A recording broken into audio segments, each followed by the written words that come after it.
Welcome. We're going to talk about the evolution of change in individuals as we go through the ascension, which is very exciting to me.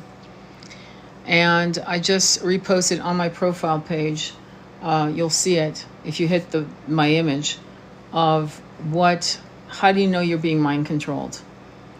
And again, one of the conversations that we had in my support group yesterday with Andromeda Flame, we had 10 incredible women sharing their psychic journeys with their beloved divine counterpart, psychic shit that is unexplainable, and how lucky we are to live in a time when we can actually talk about it. But one of the things that constantly comes up when I coach people in the ascension, in divine consort, you call it twin flames. I'm like stepping away from that title. I'm stepping away from twin flame titles and new age bullshit.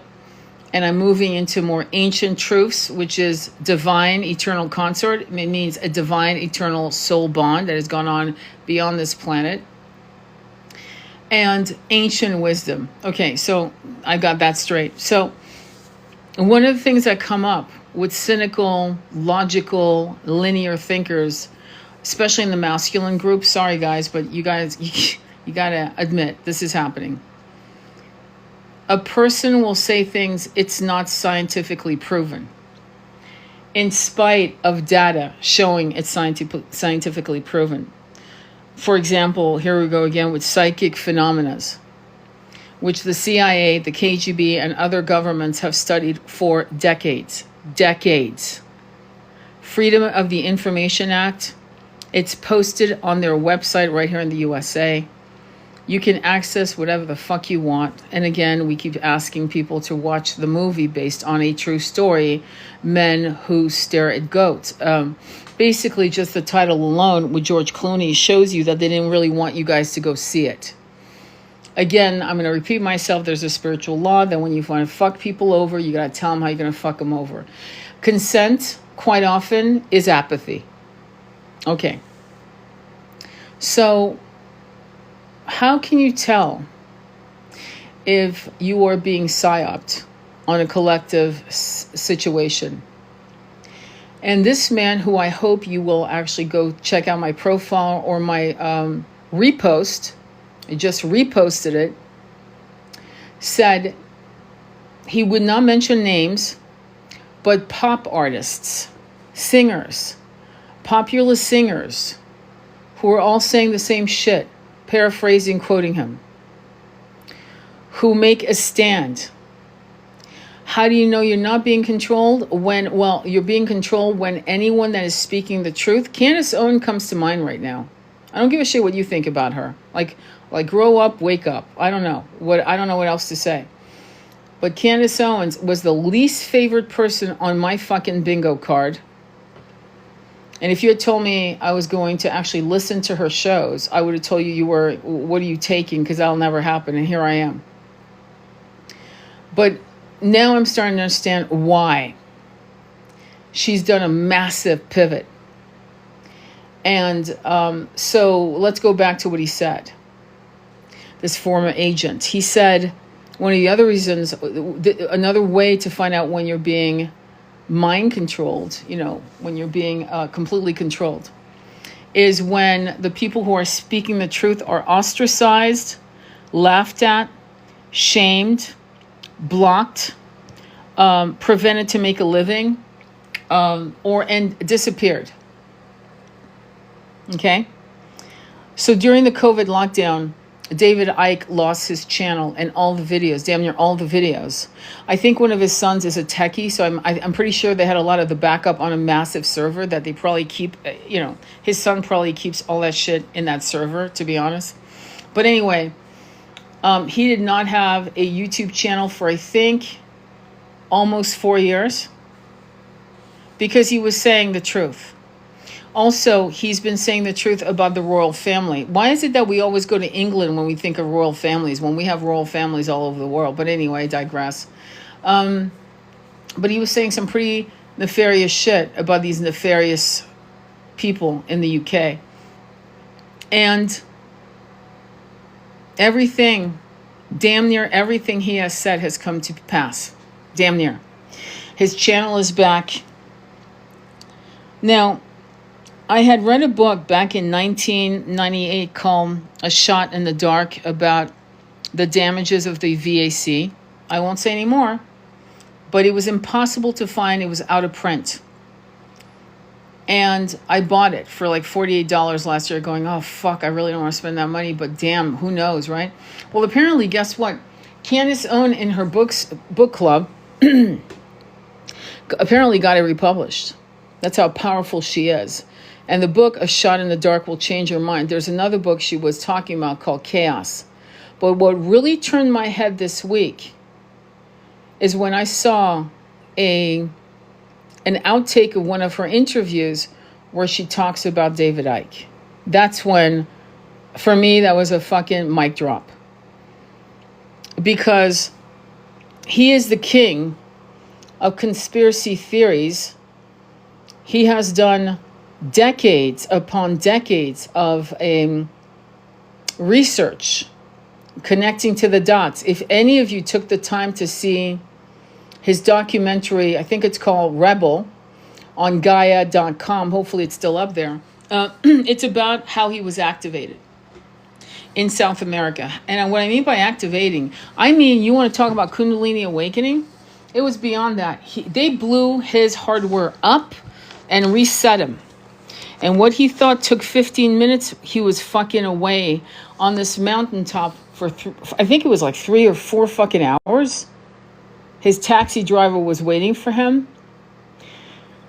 And everything was divine guidance, divine led, divine appointments with light beings, and he was activated and all of that. He doesn't meditate, which for me is a red flag on some levels, to be honest. But then again, in retrospect, after thinking about it in the last, 72 hours, I thought, maybe his hardware is so fucking sharp that he doesn't need to.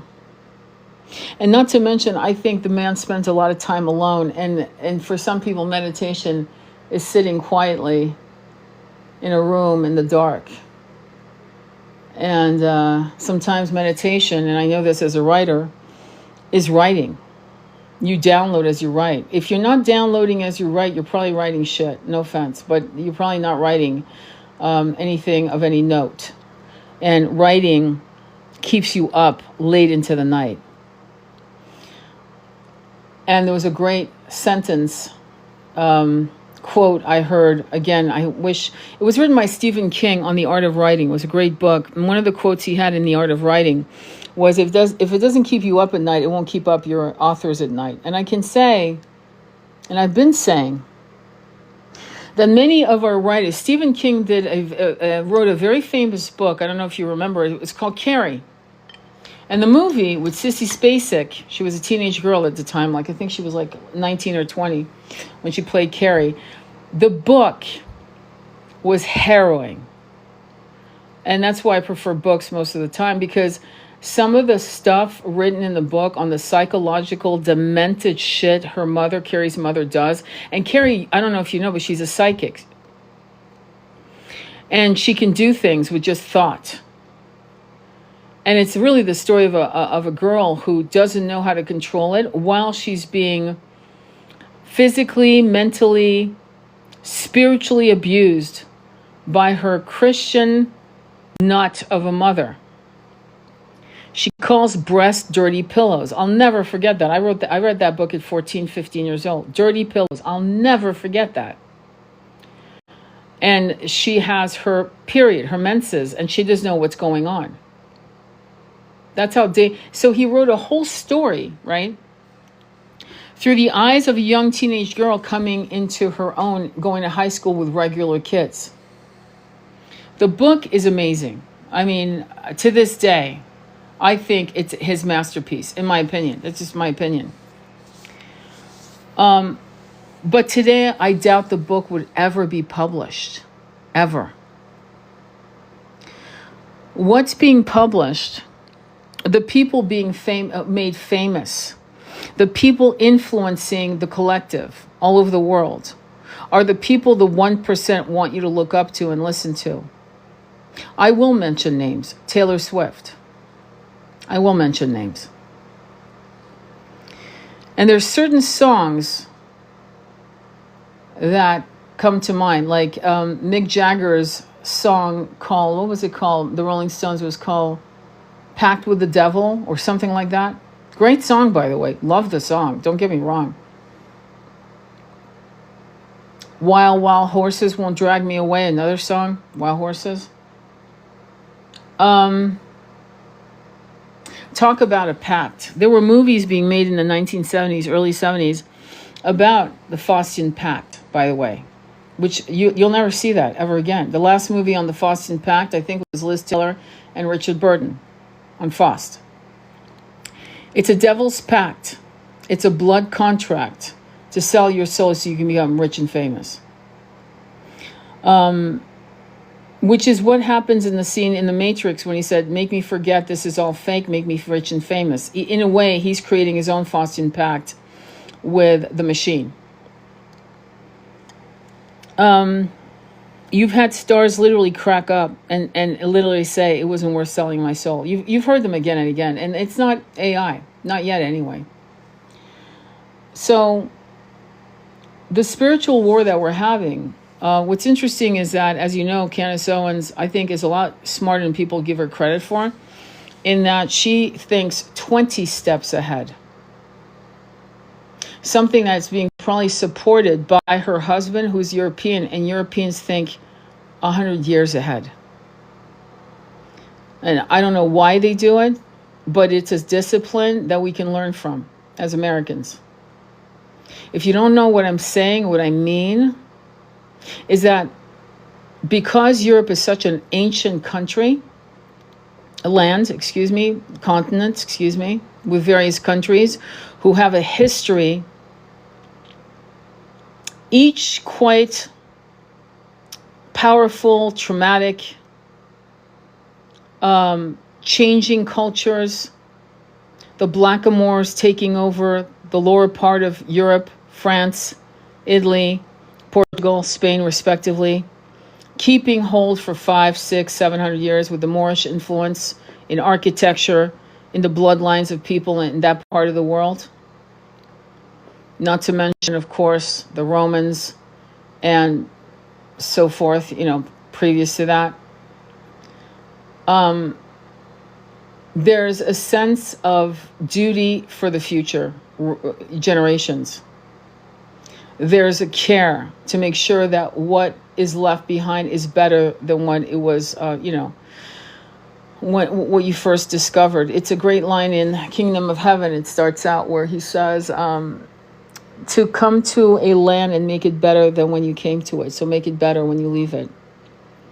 Not all Europeans have that mentality, obviously, but many do. But what does that mean? There was a guy who actually also was interviewing a guy who was a German-Swiss banker who he was being interviewed by Sasha Stone, who also lost his YouTube channel during the COVID lockdown. He was anti-vax, VAC. And he was foot to ass. You've never met such a brilliant orator as Sasha Stone. George Galloway rocks. Don't get me wrong. George Galloway is the bomb. But Sasha Stone is the GOAT.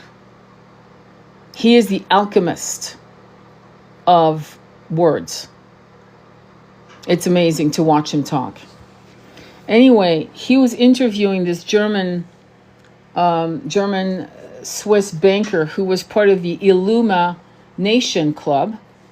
Because if I actually say the word, I will lose this channel or have a 7-day hold. I've done it before, and I saw the repercussion. See, there are words we're not allowed to say. Any evocative words, George Carlin, as I always say, would have a field day. But anyway, he was interviewing him. And as he was, by the way, the guy died. You can look it up. Sasha Stone interview with German banker or something, and then put the word I wasn't able to say here. You know the word. You know that word. 33rd degree Mason. And above. And long story short, he had been part of it.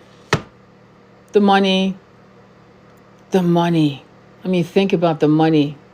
If you've ever been to Europe, you know the level of luxury that you can enjoy. I mean, I don't think anyone knows luxury like the Europeans except the Asians. There's nothing like it. It's fucking gorgeous. It's gorgeous because there's a certain freedom around it. There's not like this veiled, weird, sticky, cloy shit like some other places like Dubai. Okay? There's a darkness around that luxury. Whereas in Europe, there's a kind of a light, a freshness, a wind, a freedom to enjoy it the way you want to enjoy it. But anyway, so here he is being seduced by the money, the luxury, the power. And then they ask him to do something he's not prepared to. You know, what would it be that you wouldn't be prepared to do? Most likely probably harm an innocent. And he wasn't prepared. He couldn't do it. I mean, he'd already sold part of his soul. And as you see him interviewed, he tears up. He tears up with regret. He tears up with shame. And he wants to make it right. That's why he called the meeting with Sasha Stone. And Sasha Stone at the time was famous, still is, by the way, but famous because he had organized with judges, international judges, human rights attorneys, and so forth. I think it is called the Judicial Council of Human Rights. They're not like the Hague ICC or ICJ. They have no jurisdiction to arrest, but they have created a place to catalog every human rights horror. And it's cataloged and turned over to the powers that be, but at least it's documented, and that's the end of that, if that makes sense. And so when we look at when we look at how we're being controlled, right, by stars, and how we know that, I think it was 1939, I'm always going back and forth, but yeah, I'm pretty sure 1939, Rockefellers decide to change, and this is so weird. This reminds me of Bill Gates with his fucking reach across the world with our food, for Christ's sakes. And you know what else he's been controlling since the lockdown. But Rockefeller is able to somehow shift frequency sound around the world from 432 hertz, 432. Now let's count that. Let's count it together. 432. 4 plus 2 is 6. Plus 3 is 9. What is 9? God's perfect master number. If you put 7 plus 9, what is that? Just count it. Go ahead, write it down. What is that? It's 16. What is the single compound number? 7. You can do it with any number you want, and it will always come out. Any compound number before it or after it. That's why it's a fucking God's number, and not 11 and not 12. That's bullshit. But that's what they teach. Why? Well, because they don't want you to know shit like that. So 432 hertz. Now, what is the Schumann resonance on the planet? What is the Schumann resonance on the planet? Does anybody know? I'm pretty sure it's 7.92, I believe, or 28. I forgot, actually. But if I'm correct, right, because I'm doing it off the top of my head, I didn't prepare, I'm just downloading right now. I'm just talking off the, in that case, it's 18. 18 is 9, meaning, right, 9 plus 9. 7 plus 2 is 9. 8, there's another 9, excuse me. So 2 9s. 18, that's 9. But what did they change the frequency to? Now, let me remind you that we know that the bells all over the world were, all over Catholic churches were taking down certain bells that were created in the Middle Ages, in the 11th century, and the Dark Age, you know what I'm saying? And they, for some strange fucking reason, decided all at once in the 19th century to bury the bells. That's number one. Number two, They changed the frequency in 1939 for 432 hertz to 440 hertz. What does David Bowie say in an interview, which I've actually reposted and I've downloaded? He says, there is a technology. Now, he's being interviewed by Dick Cavett. Look up David Bowie, Dick Cavett, frequency sound. And in that interview, what does he say? I'm paraphrasing. I'm doing it from memory off the top of my head. He's saying there are sound frequencies that can take down a whole fucking village. Boom. Okay, now why is that important? Well, because it doesn't fucking do anything to the architecture. Now, what is a subtle way of creating a slave race? Public education. What do you do with that? You give your children anxiety. So there's two things that happen when starseeds are born on this planet. Nefarious forces. This is a spiritual war. Every fucking motherfucker, including me, knows this is a spiritual war. Oh, we all know it. David Icke, Sasha Stone, Candace Owens. I was shocked that she also knows it because I thought she was a diehard Catholic. I think that's her front. I think she does believe in Jesus. Don't get me wrong. I mean, you know, Mother Mary, this, that, and the other. It's a nice type of ritual. Let's be honest. I mean, they know how to put on a fucking show. But and she's only 36. Let's give her a break here. But stack it another 20 years and that bitch will be a fucking animal to these people. They won't know what hit them. And by then it should be, hopefully will be a massive reset that we actually benefit, or at least our children or grandchildren. That's what I'll say.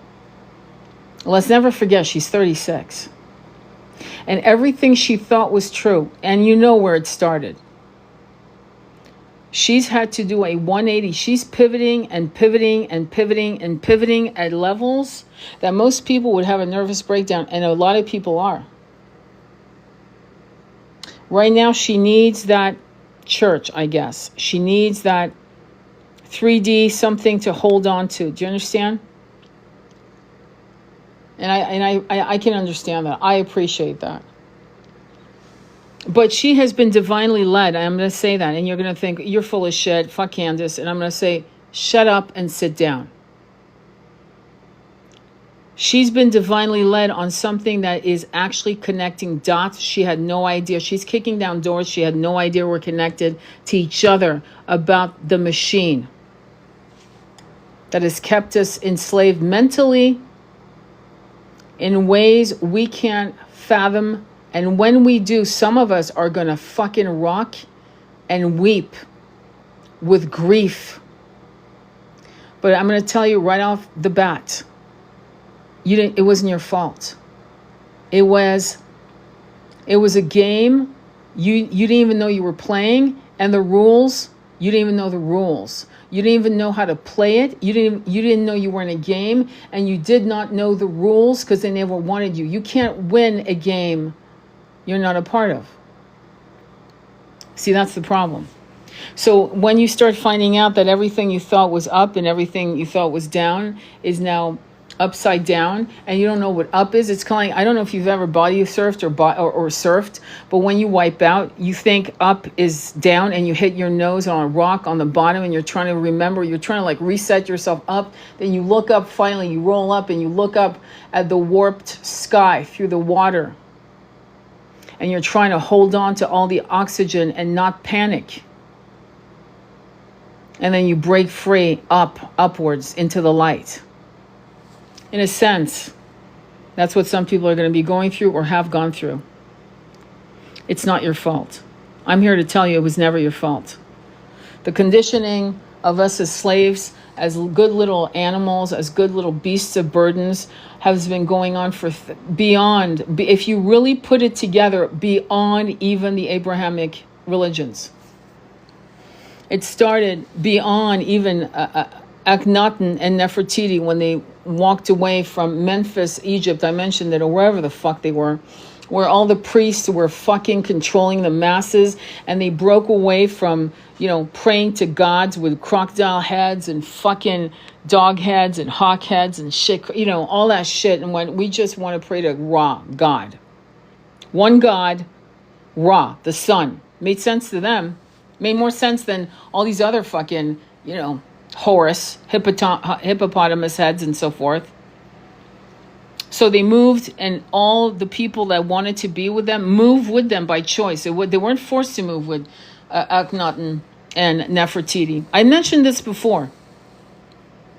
Okay?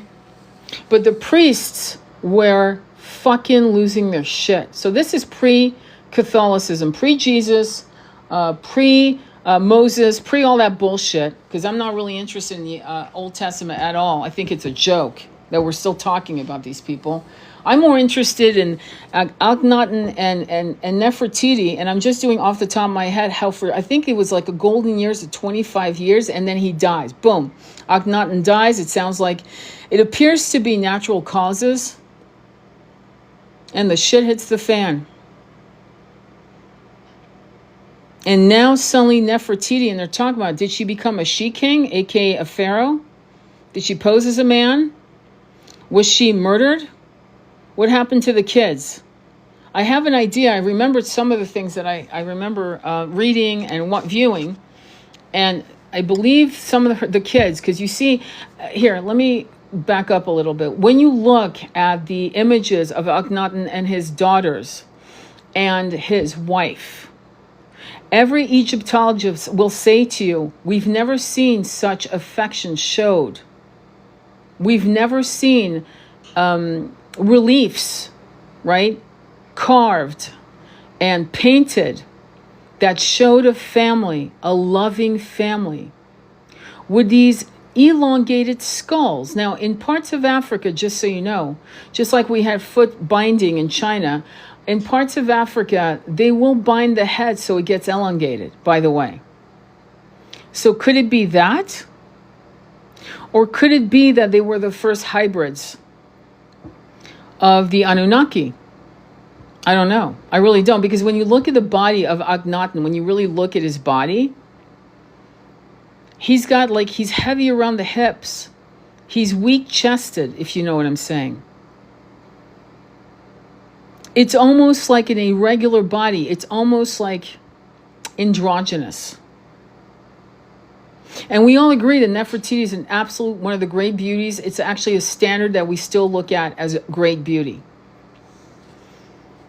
But we don't know what happened to her. And the kids do get somehow manhandled by the priest who then forced marriages. And again, go look at some documentaries on that or read on it. But the children suddenly become part of the machine all over again. So the machine, to be honest, in my view, this is my opinion, doesn't really start with the Catholic Church. It's almost like the Catholic Church and Judaism as we know it, right? Again, going back to Moses, Noah, all that shit, right?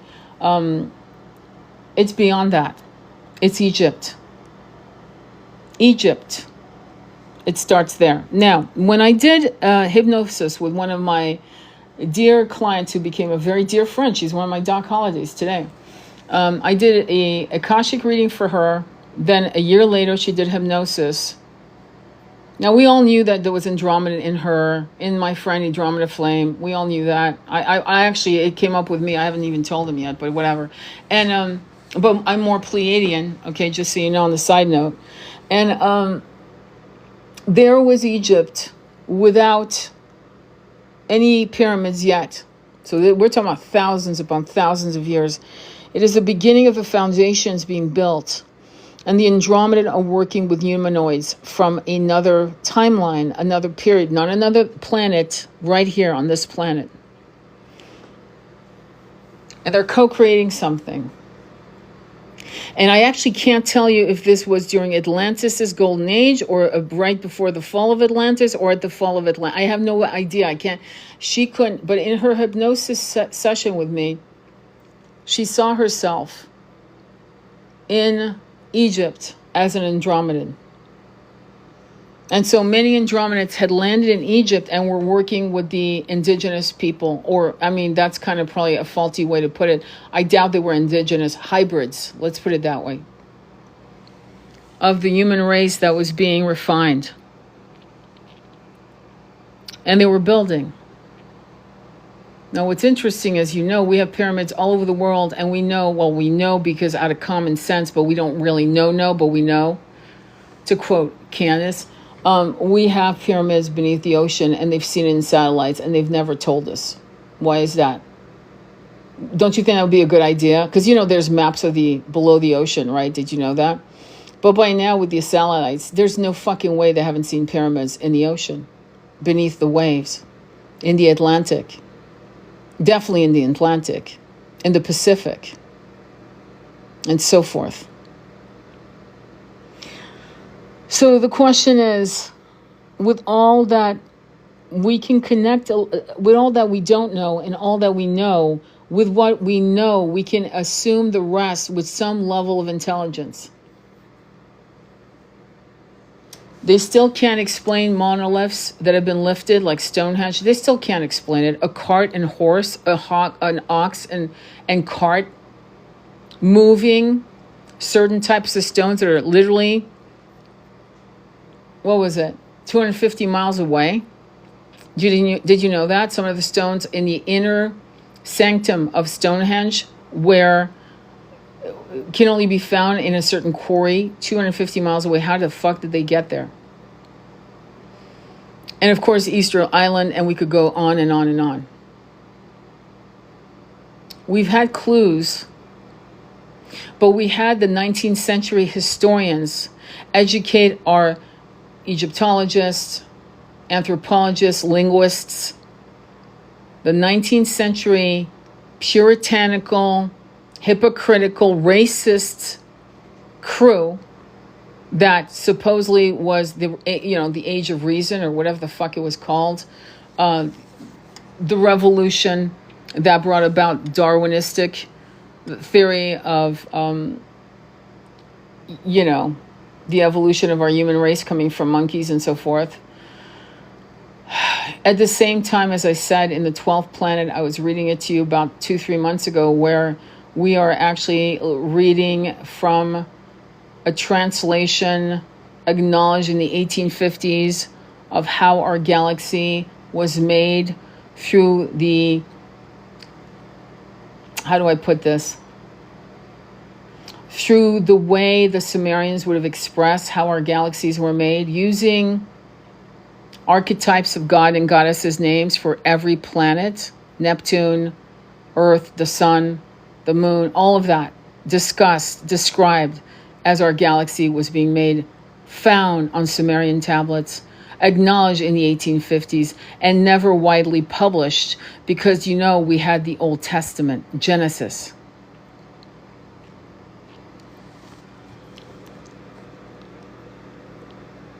Reportedly, the Vatican, depending on who you talk to, says there's 10 miles of knowledge beneath their 10 miles. Books, scrolls, vellums, knowledge, probably copper plate etching so that it would never be destroyed by water. Stone tablets, marble, cuneiform on clay. And yet you are not allowed to go see it. And if you have a special dispensation from the Vatican as a scholar, it must be an approved status. And you have to know exactly, I've said it before, exactly which book you want. You need to know the title of the book. Remember I told you it's not your fault when you don't know the name of the game, nor the rules, nor do you know you're in a game? How the fuck are you going to ask for knowledge if you don't even know what you need to ask for? You know how people say, I'll know what I want when I see it? It's amazing, the concept of browsing. When you go into a bookstore, sometimes you go in not knowing what you want. You browse. And something divinely guides you to a book. The book you needed to read today. To buy today. Because it had the answers for you. That's never going to be possible as long as the Vatican controls that library. We will never be able to browse with linguists, professionals. We will never be able to just intuitively pick up that right volume that could break codes the codes that have kept us enchained, codes of frequency, sound, the way we were trained, the way they used religions all the way back to Akhenaten and Nefertiti, trying to oppress the people. And the priest vanquished. The minute Akhenaten was dead, they regained full power. And this golden age drowned and was struck from history. Basically, what we know is a fucking miracle. Same thing happened when Cleopatra took her life with the asp, and Octavius sacked and burned the remains of what we thought was Alexandria. It went through another rebuild, and at around 410, 450 AD, the final sacking of the last remnants of Alexandria, whatever you want to call it. I think it was called Alexandria then, but I don't know, right? Where one of the great mathematicians, Hypatia, was torn from limb to limb by the Christian mob, by Christian men who detested women. As long as you were smart, you were an abomination. And so the agenda to look at women as dangerous can be clearly seen back with Nefertiti, because again, we did have a feminine pharaoh, Hatshepsut. I don't know enough about her to speak of it, but she's wearing the pharaoh's beard. The term she-king, Elizabeth I, the last lioness who actually rotted in her own jealousy as she aged, isn't a good example of power. But I can tell you that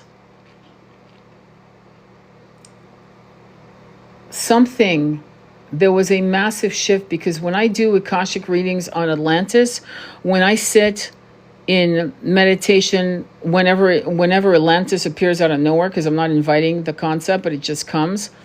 When I remember reading any of the Crystal Skull books I've read to you here and there, you know what I'm saying, where Atlantis comes up, you don't see misogyny present. I'm having a love affair with Marion Zimmer's books on Avalon, because here we have an example through the imagination and most likely downloads of Avalon, aka Glastonbury, of how men in the Dark Ages, there's a reason why they called it that, many of them still revered the high priestesses, acknowledged them, protected them, loved them, revered them, respected them.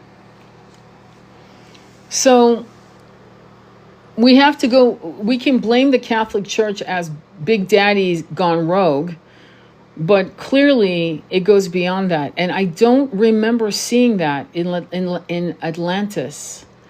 I think there was a faction of evil that were, gender, not gender specific, men and women who decided that to clone animals, to splice genes, to make mermans and mermaids, to make cyclops, and to create creatures, to fuck with DNA and play games and mix, seeds, if you will, to create suffering sentient beings, because you don't do that. Because we have some very strange, if you think about it. And I remember Ruth Montgomery talking about this in her books. We have some very strange mixtures, like the centaur, half man, half horse. Like the satyr, half naughty, horny goat man, half goat, half man. And I could go on and on, right? That was an abomination to do that to sentient beings. Just like it would be an abomination to make Blade Runner real, meaning humanoid in every aspect. I don't know if you remember the movie, it's a cult classic, where Harrison Ford plays the character, and finally, at some point, depending on which version you see, he has to realize that he's also a robot, that all of his memories are fake, that he's not real himself. And Rutger Hauer, in the last scene before he dies, holding the dove, the white dove in his hands in the rain, feels like he's been cheated of whole life. And what is that so important? Why is that such an important movie? Well, because it shows that no matter what avatar we create, did you notice the word avatar we use? Okay, we're not using flesh and bone as much as a society. We're starting to call our bodies avatars, temporary vessels. So that bodes ill for any of us to start creating robots that are very humanoid, that can be sex slave. By the way, that's mentioned in Blade Runner. One of the women who is there are two sex slaves. One is actually a hooker, played by Daryl Hannah, and the other is an erotic, exotic dancer with her snake. It's a fake snake. I don't know if you remember this, but you should watch it again, because this came out in the 80s when we weren't even close to that technology. Or maybe we were. Maybe we were. Area 51. So the powers that be that want to confuse us with distractions after distractions from our ascension path, through sound frequency, through other means, through food that is poisoned, through all kinds of things, bread that you can't eat, celiac disease going off the fucking charts in the USA. And what is celiac disease? It's the inability to digest at least the wheat here. But what is it when you have a leaky gut, for example? It affects your brain. And the brain-gut connection started when we started seeing autistic kids explode, coming out of nowhere, just out of fucking nowhere. And I don't give a fuck what people tell me. We never had explosions like this. 1 in 10,000 to 1 in every 120. I think I'm being generous in that number. That's a massive, we're better at fucking finding out who's autistic. Dude, I have friends, 3 friends with nonverbal kids. When I was a kid, none of that was happening. None of that was happening at all. We're not better at it. We have an explosion. So, but what does that do to us as a society? Well, we have incredibly high functioning autistic kids on the spectrum. There one black kid who's been put on helicopters in New York City, just one trip in the air, in New York City, in Rome, and from 1 hour trip of just aerially seeing the city, let's pick Rome. He's able to draw every single detail, not missing one fucking thing. Draw the entire city on a 360-degree board. Wow. How do you explain that? It shows, and now why is this happening? Why are these kids being born? What's going on here? Well, I just kind of shared with you why. Because it shows us that nonverbal or limited verbally doesn't mean that they are unable to communicate. It means that their communication level is way advanced. It's telepathic and it's visual. And they're able, in one swoop, to remember and to replicate. And the message from the universe is, you are infinite. Everything you need to know, ask. Your brain is not what you think it is. Your brain is what you feel it is. Did you notice I say feel, not think? And so when you have beloveds who are it's logical, and they're like into 3D linear logic, and they go, well, there's no scientific proof. Dude, explain that one. Could you do that?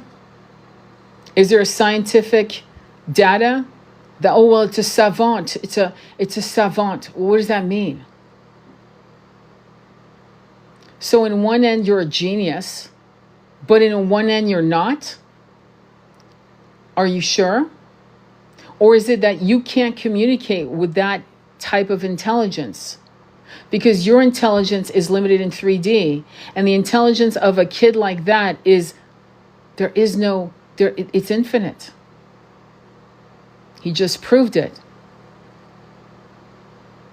He visited a city through a helicopter, looked down, and was able to replicate every fucking window, every building, every spire, every flag, everything to the minute.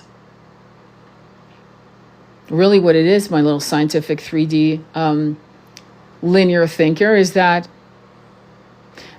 person can communicate infinitely and you don't know how to fucking follow.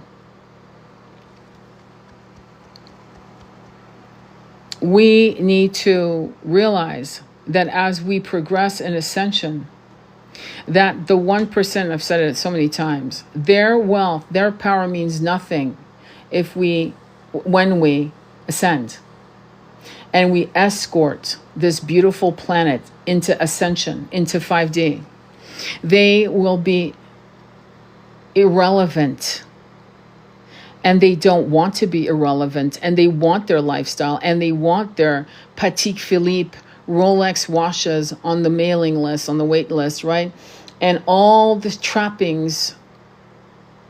They want to be elite. They want to look down on you. They want to make sure that you are where you are. And the only way this shit works, as long as the machine chugs along.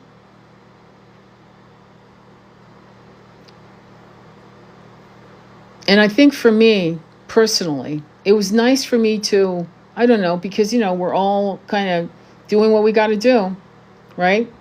Imagine all of us if we had a year to just study and talk to each other and just study and nothing else. Do you know how far we'd be? Unimaginable how far we'd be. Be amazing. We'd already be there. And we'd be fearless because we would all support each other to be fearless of the unknown. That's one of the blocks, the fearlessness. I spoke about that. There's too much fear of the unknown, too much of what will happen, how will we live? My God. What's going to happen if there's no airplanes? Are we going to be able to fly to Switzerland? You see, the unknown, the unknown, the unknown. Instead of, and what do all the great manifestors tell you to do? Don't think about how you get there. Just be there. How does it feel to be in 5D? How does it feel to live in 5D? How does it feel to travel wherever you want? Perhaps by thought alone. Because let me remind you, they can't replicate pyramids.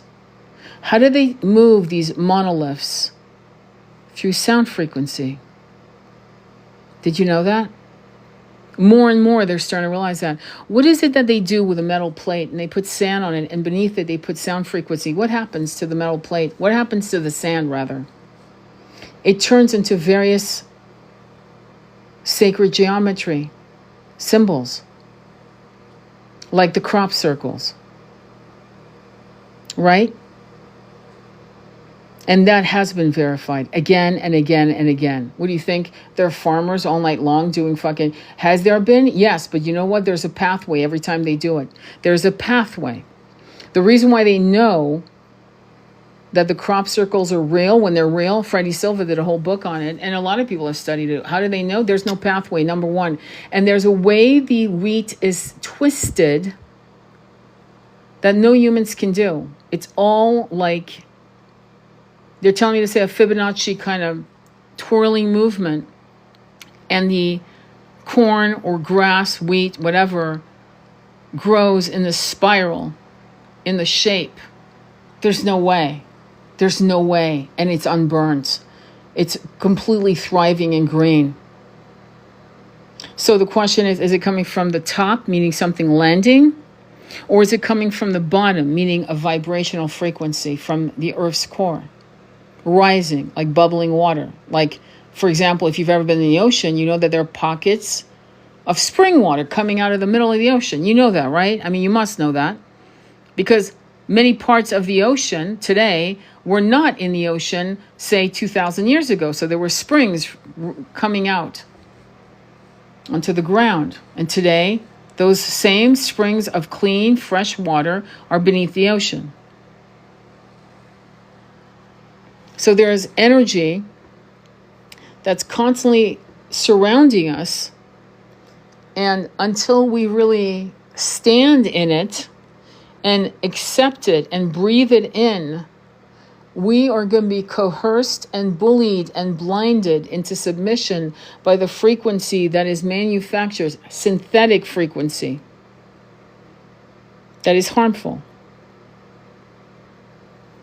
And this is something mentioned, harmful frequency, in the movie Johnny Mnemonic with Keanu Reeves. Again, made, I believe, in the mid-90s. Could have been even late 80s, but I'll go with mid-90s.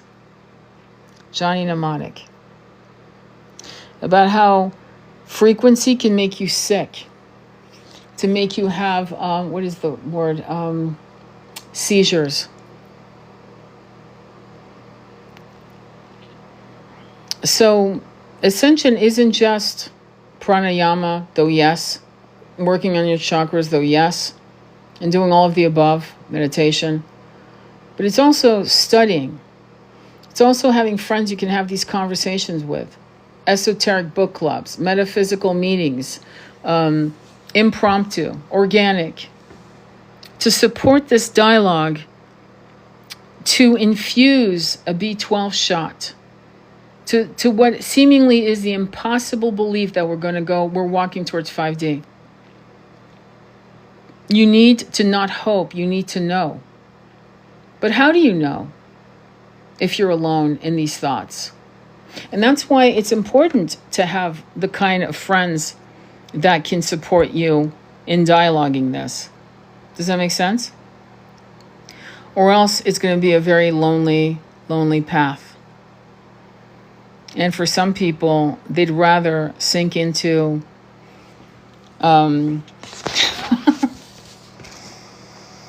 you're talking about, she's an actor, Angel High Priestess, she's a Mason. Oh, well, it doesn't matter if she's a Mason, because even if she was a Mason, to answer your question, I'm just going to go off track. In her exposing what she's exposing, I don't give a fuck if she's a Mason. What I care about is that right now something has happened that is propelling her to be a conduit to something greater than even herself. You know who I know is a Mason? I mean, for a fact, which I think is kind of cute, is Erica Kirk with her G ring, which is supposedly, I know she's going to say, oh, it's our daughter Gigi. No, that's a specific design ring that she has on her finger, which I'm sure you've seen again and again and again. Who in the fuck has that many rings on their finger anyway? Very strange. And I think the reason why they make certain people very, very young, famous, like Prince. He was 19, could play all the instruments. I'll never forget. I read the article in Rolling Stone's U2 Boy had just come out as an album, and they were talking about Prince, who was 19. And I don't think he realized what he said yes to. I don't think he knew what he was saying yes to at all when he was 19. And he was poor and broke and hungry, and can you blame him? At 19. And then when he wanted to, get out, if you will, and say the truth, which he did, and fight these record companies, which he did, you know what happened to him. It's very mysterious. Let's just put it that way. Very, very mysterious. And he suffered a lot more. There's suffering in the material world of being broke, of being homeless. That's massive suffering. There's no doubt. And then there's suffering of being in fear and regretting that you signed the pact with the devil, and that everything that surrounds you is not yours anyway. And they own you too. They own you, your person, your avatar, your mind, your thoughts, and everything around you is not yours. And was it worth it? And the answer is no. It's not worth it. But when you're 19, you're kind of naive and you don't know how the machine works. That's why it's very important for elders to protect the young ones coming up, because they will be seduced. Okay? They will be seduced. And we will lose them to the machine. I keep saying the machine because it's the fastest way to explain the system, not to mention it's a good way to explain it keeping under the radar, because when we go into more specifics, it's flagged. So the spiritual war is something that is upon us. Some of you are going to see it for what it is and do what you need to do, and some of you will not. You're not going to be able to do it because you are going to be afraid of the unknown, because you want to know every step. When I tell you people works 10 steps ahead, it's for the material future. When I tell you that you will not know 10 steps ahead, that's for spiritual transmutation. Your job is to see the end result, not how we got there. That's 5D consciousness. 3D consciousness is mapping out every step. It's kind of like a will. In the will, you map out who's going to get what and why, and who's going to do that and this, and how everything you've accumulated is dispersed among the people you love. That, in a way, is thinking 10 steps ahead, taking care of a future you won't enjoy, right? I mentioned that in the top of this live. But in the spiritual world of manifesting, you don't map out 10, 20, 30 steps ahead. You don't. That's a failure, by the way. You are right there.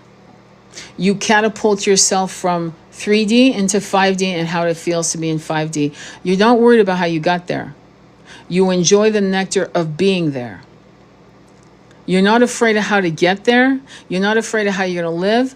You actually enjoy the nectar of living it. And that's the difference between manifesting and corrupting your manifestation. And by the way, that's 101 manifestation. It doesn't matter if it's you public speaking. You don't worry about how you get to successfully do a public speaking engagement. You see the end results. You are successful. You're talking from the heart. You have a standing ovation. You're in it. You're not trying to map out how you're going to have that success. You claim the success. People don't know that. And that's why they always trip up in their inability to manifest successfully. Any questions? You might want to watch the movie Temple Grandin, PhD, about autism. And I'll tell you why. I don't care if you don't know anyone. Oh, I'm not autistic. I don't care. Watch the movie Temple Grandin about autism. Because you'll understand how they think. How they think. The normal, what they call neurological brain, goes from A to B to C to D. Okay? Linear. And these spectacular brains go from A to Z to Y to B to C back to Z. The way they see things sometimes, quite often, is visual. And they have photographic memories. They are literal. Whatever some scars cling to us, as what they call us, typically neurotypical whatever, the non-typical, aka autistic, high functioning, for example, They can step into a room and know who they can trust within seconds. Humans can't do that. And when I say humans, I mean 3D, linear, cynical. They can't do that. They don't trust immediate hits of not safe, safe. Good person, bad person. That's a skill set, my friend, that you don't poo-poo. That's a hell of a skill set. And when they invent from higher realms. They download. And they're fully aware of it, unlike neurotypical people who are fucking clueless about how it happened. That's why Einstein, I always bring him back, who was high functioning, autistic Asperger's, as they used to call it, dreamed EMC square. He was a spiritual scientist, and to be a scientist, you need to be spiritual. Quantum physics was not something that people understood 150 years ago, yet the Vedas were talking about quantum physics. You see? And though I'm no scientist, trust me, and you probably can hear that I'm not, I have to kind of respect these incredible beings that took on the role of, I will come into this avatar with neurological differences to heal the planet. They don't like polyester. They don't like scratchy thing under their skin. They have a weird idea about texture in food. Isn't that interesting? And they're highly, depending on if they have shitty, stupid parents, I'm going to be straight up with you. Every kid that has autism should be in nature. All of them, because it's actually where they'll feel home. It's actually where they'll heal. And in particular, water. They love water. But if you have an idiot parent, which most of them are, a lot of them don't have shit. They're so busy listening to the machine tell them how to handle these beautiful souls that they're ruining these babies. This is a fucking gold mine of high intelligence and intellect, telepathic powers, and divine downloads into the infinite Akashic Records. And we are lobotomizing it through our fears and our ignorance and our arrogance and thinking we know better because I'm neurotypical. I don't have problems. They don't either. They're here to save the planet. But most parents will put their kids in front of an iPad. You know what one of my clients told me, who was actually working with them, who works with these kids? I said, they're telepathic. She goes, I know. I go, how do you know? She goes, well, she's one of our kids, she's 14, absolutely nonverbal, absolutely could not speak, and yet was writing on her iPad what I was thinking. Bingo. Then, of course, the telepathic tapes on Spotify came out. And everyone's acting like, oh my God, but do you realize the frustration of parents that I saw in 2005 that were being told by people that they would have to institutionalize what they thought were their brilliant 5-year-old, 7-year-old, 9-year-old because they couldn't pass a verbal IQ test? There are over, I believe, 12 to 30, I believe, definitely a minimum of 12 various IQ tests. And the only one that we actually give our children in these fucking rotten, godforsaken, I said it exactly, schools is one. That's why we have people going to college who are not the smartest people, but they sure scored high. I'm a Mensis member. Okay, and what else? Do you have brains? How's your emotional IQ? Were you tested on that? Because genius doesn't always mean kind. Genius can sometimes mean psychopathic. So what's interesting about many of these kids is they're highly empathic, highly sensitive, highly emotional, highly reactive. And sound frequency, what they eat, how we feed their brain, how we feed our brain. I mean, look at how they're starving us. What the fuck? We got In America, we don't have enough minerals in our food. We need Shilajit, for Christ's sake. We are losing the very answers we've been seeking because these kids make us uncomfortable. And Abraham Hicks, I believe in 2005 or 7, did a whole thing on why these kids were being born, why we needed them on a spiritual level. She said once we finally know who we are and how not to bend the knee to the machine, she didn't say it like that, I'm saying that. When we finally understand that to be irreverent to the status quo, not to bend the knee to what is normalized in society, they won't have to incarnate like that anymore, she said. What does that mean? Well, they'll incarnate. A new species of humanity will incarnate, but it will be both verbal and telepathic, and we will normalize that. All of these things I'm telling you, in my humble opinion, is our potential. It's written in the wind. What does that mean? It means that the reason why we have all these chaotic shit moments, drama, you know how you leave family members or friends because they always have drama, something's always going the fuck on? Well, let's put it, the planet run by these ingrates constantly shake the fucking cage so that we can never feel safe and settled to fucking think our way out of the cage.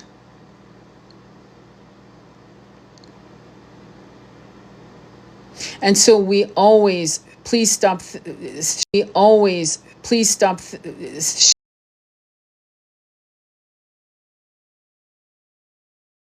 whatever you want. We acquiesce. We go back into the machine. We do what we're told.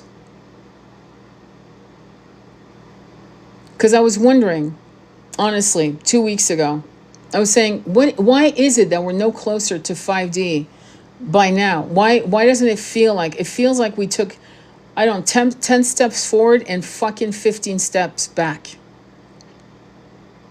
What's going on? And I realized that the human consciousness wants to know and is afraid of the unknown. Which is ironic because with every death we've had, if you believe in reincarnation, we never knew really where we were going. We never knew what kind of frequency match we had. And let's not forget, in most of our incarnations, we believed in something, typically from a religious standpoint, or we believed in nothing. Atheist. And somehow we always came back. You know what I'm saying? So you would think that at this point, the last thing we would be afraid of is the unknown. You would have thought that by now we'd know we've mastered the unknown again and again with every life and every death, every incarnation and every death, every time. And yet here we are, as a collective, afraid of the unknown. And that's why there's this level of despair that we'll never make it. It's a collective despair. And one of the mind fucks that brought that to fruition, in my opinion, was the rapture. When that was promised on the 23rd, 24th of September of this year. And it didn't pass. And a collective despair started pollinating the planet. It doesn't matter if you didn't believe in the rapture. The despair is what's pollinating the planet, not the belief. And that right there has a domino effect. We're not talking about the rapture, which was written in the Schofield Bible, and I don't have to go into it. What we're talking about is something that was written not by man in the way you think, but by multiple ancient sages that talked about a moment in time that would shift from Kali Yuga, the age of blood and iron, into the golden age. You could call it the milk and honey. Satya Yuga.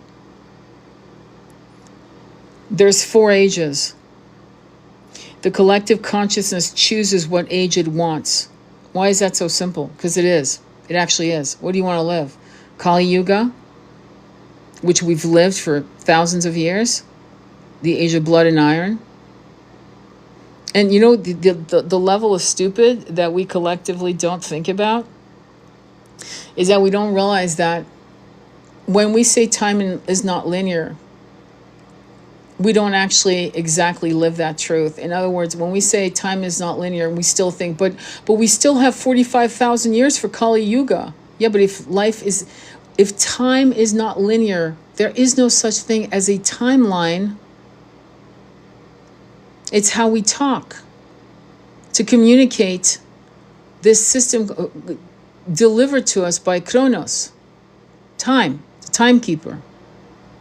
But if we collectively go quantum and bring in Satya Yuga, because we decide collectively that that is now the age that we accept, the golden age of humanity, it will be so. Isn't that interesting? To me, it fascinates me. So when you control people through fear of losing their home, fear of being homeless, fear of not eating, SNAP, if you're fear of war, it goes on and on. If you can put something on the news every fucking week that gives people mass anxiety where they can't sleep and they have to fucking take something to sleep, and so that it clogs up their third eye by design, then what do you think is going to happen? And the fear of the unknown is all caged animals fear the unknown. If you open the cages of most beasts that have been put in jail and then you let them touch grass, they're afraid of the grass in the beginning. They don't even know how to walk. They've never felt grass beneath their paws. They felt concrete or cage wire. In a way, that's how we are. We're afraid of the unknown. And fear is constantly fed into us, constantly. I've had clients who honestly are so, God bless them. It's so naive. They'll say, well, how long do I chant until your monkey mind no longer is fucking talking to you about fear? Well, how long is that? I don't know. 6 hours? Fucking 2 weeks. Better chant than let your monkey mind take you straight off the fucking rails. What's the constant complaint of human beings? I don't want to feel a fucking thing. I don't want to feel. Now, it's either conscious or unconscious. What do people do when they don't want to feel? What do? They self-medicate. They don't want to feel. They need the dopamine. They need that hit of nectar. They need nectar. What does this all mean? I need nectar. I need sex.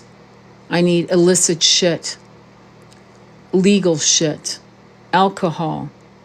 Let's go to bars. Let's just fucking black out. Let me just fucking do something. Let me feel alive. Let me jump off a plane with my friends. Let me start skydiving. Let me ski off fucking mountains that are impassable. Let me escape from an avalanche. I want to feel alive so it makes sense. And I can understand that. I totally can understand it. Better a life like that, to be honest, than a life of 9 to 5. Did you ever see the movie Wanted with Angelina Jolie? You should watch that.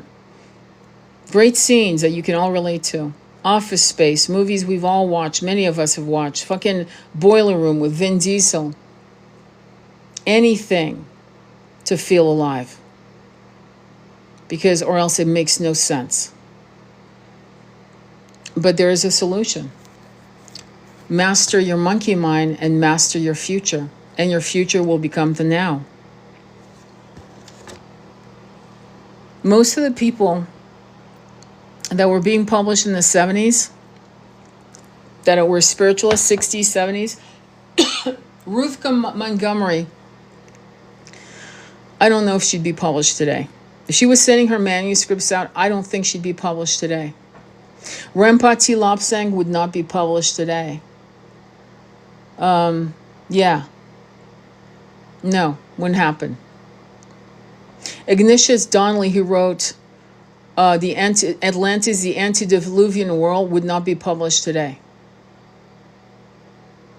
And by the way, I'm not making shit up, because they've actually sent the For Whom the Bell Tolls, taking out Ernest Hemingway's name, and it was rejected 50 times. They've done that with some of the great novels. You know what I mean? So it's been proven again and again as a social experiment. So I'm not just talking out of my ass. So going back to the original of my reason why I did this live, who I hope you go see, this guy who's special, whatever, special, whatever, talking about how they control the collective through pop stars.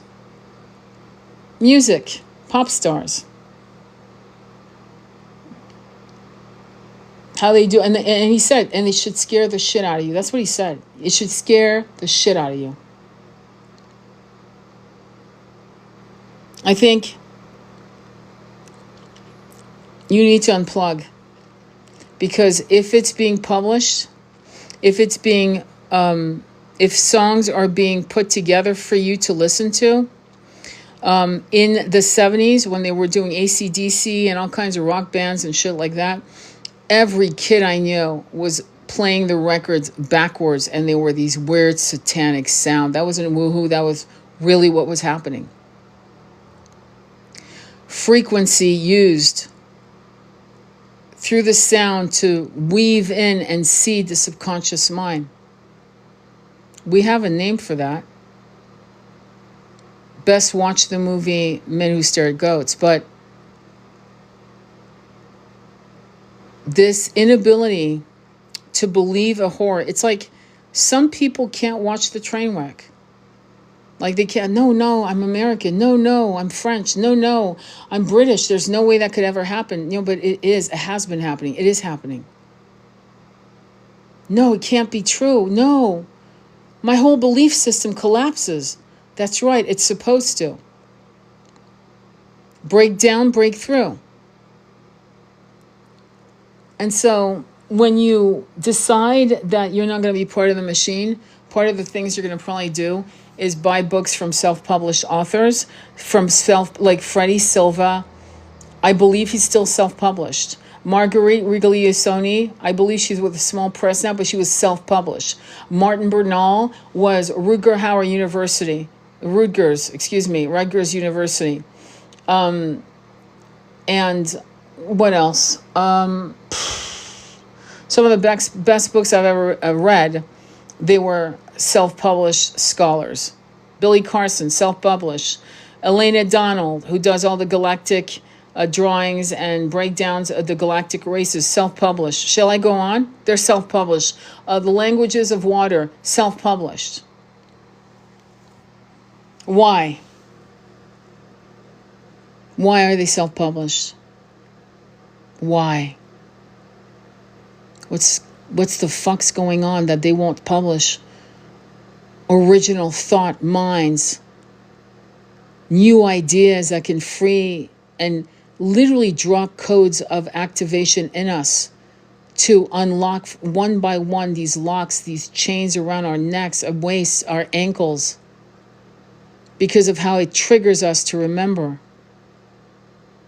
Why aren't these people being published? What the fuck's going on?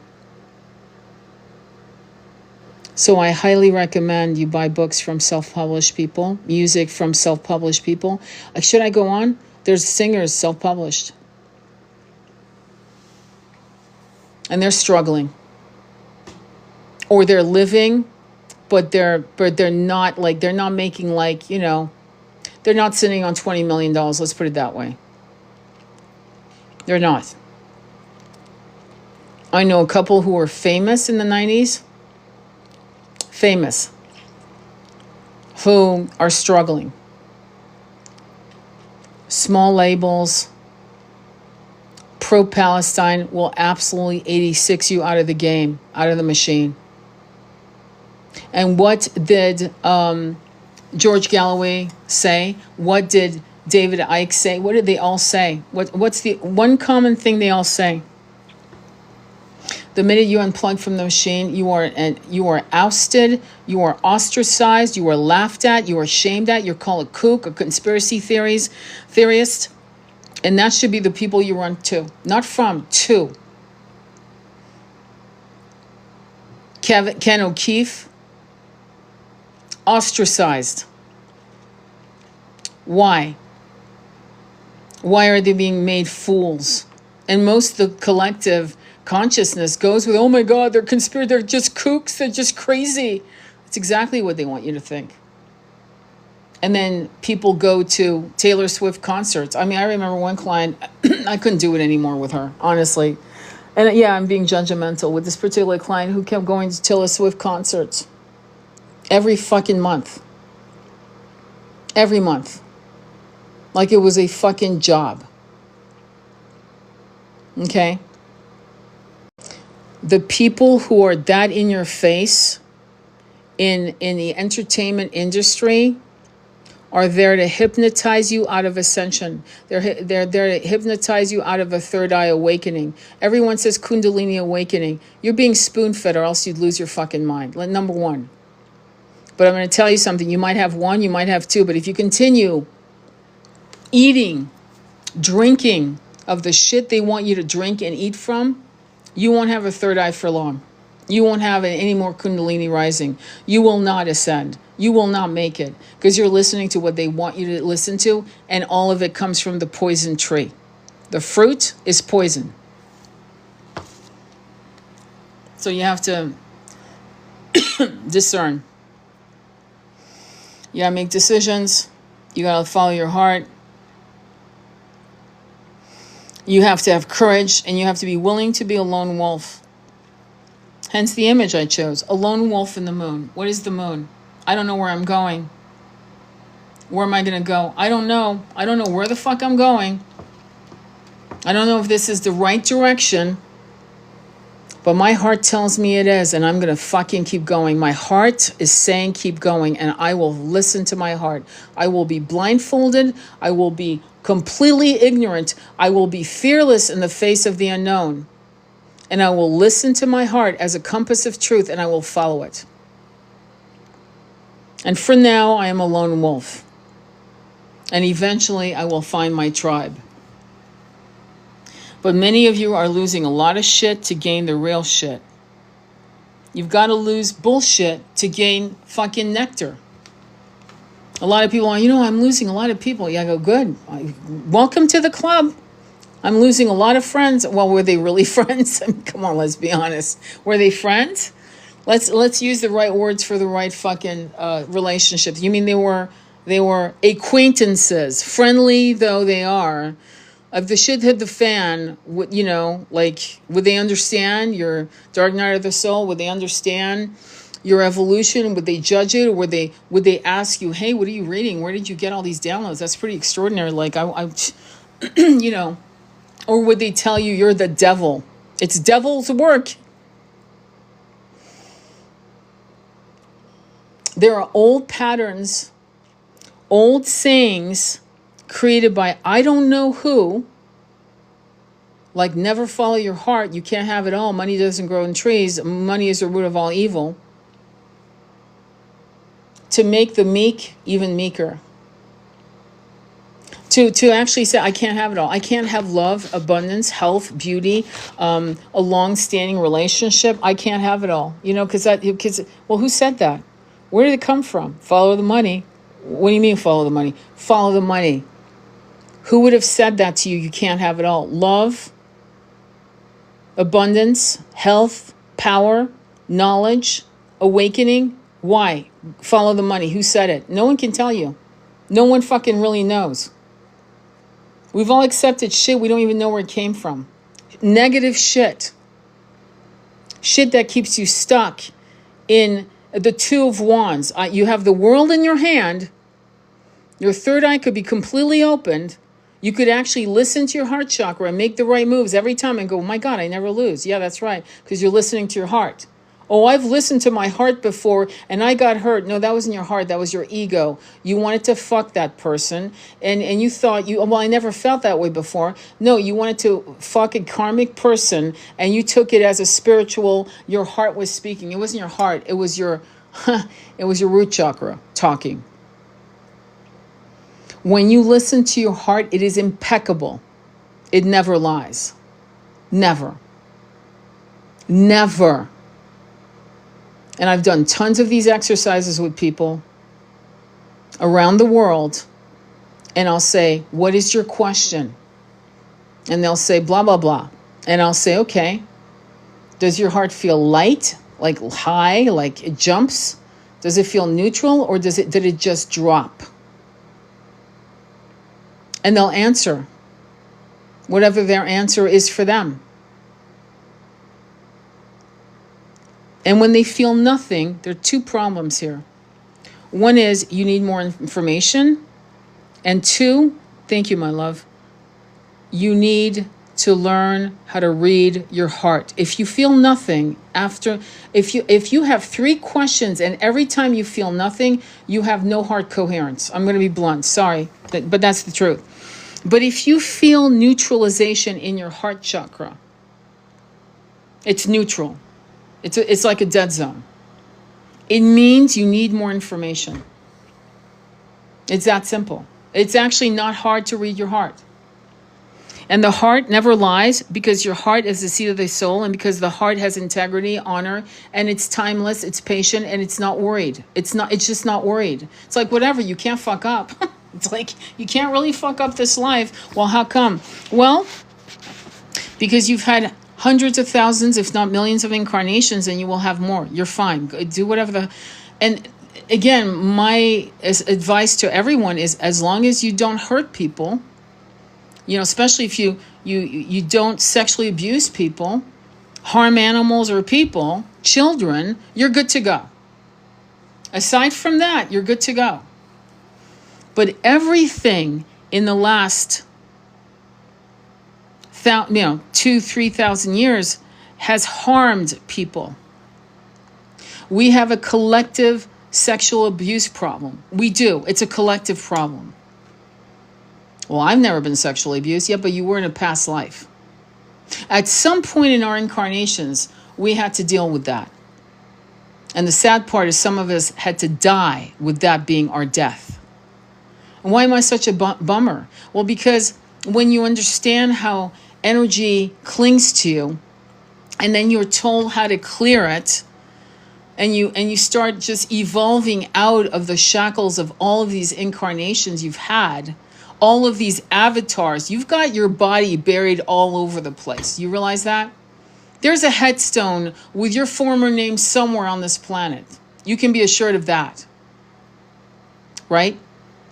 So at that point, some of your trauma clearly isn't from this incarnation, is it? So how do you manage out of that so that you can really have the success, the fruit of your labor, all your labors, meaning all your past life, so that it sticks once and for all? You don't go wash and repeat, and then you make a couple steps of progress, then you die, then you forget again, and you fucking start. You do start from the point of 5th grade, then you die.